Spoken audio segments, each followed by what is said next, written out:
ఓం నమో వెంకటేశాయ. మన ఇంట్లో వాస్తు ప్రకారంగా ఏ వస్తువు ఎక్కడ ఉంచాలి అనేది ఇప్పుడు తెలుసుకుందాం. టీవీ స్థానం తూర్పు వైపు ఉండాలి. ఫ్రిడ్జ్ స్థానం దక్షిణ దిశలో ఉండాలి.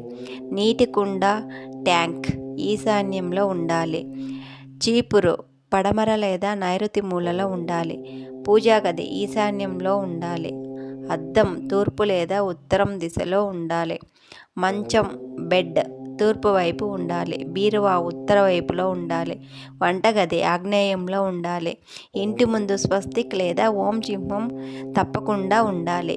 మీ ఇంట్లో ఇవన్నీ కరెక్ట్గా ఉన్నాయో లేదో చూసుకొని మన ఇంట్లో వాస్తు ప్రకారంగా ఏ వస్తువు ఎక్కడ ఉంచాలో కరెక్ట్గా పెట్టుకొని మనం కూడా సుఖంగా ఉండాలని కోరుకుంటున్నాను. ఓం నమో నారాయణాయ. ఈ టెక్స్ట్ నచ్చితే షేర్ చేయండి, లైక్ చేయండి, సబ్స్క్రైబ్ చేసుకోవడం మర్చిపోకండి. ఈ వాస్తు మీకు అందరికీ ఉపయోగపడుతుందని అనుకుంటున్నాను.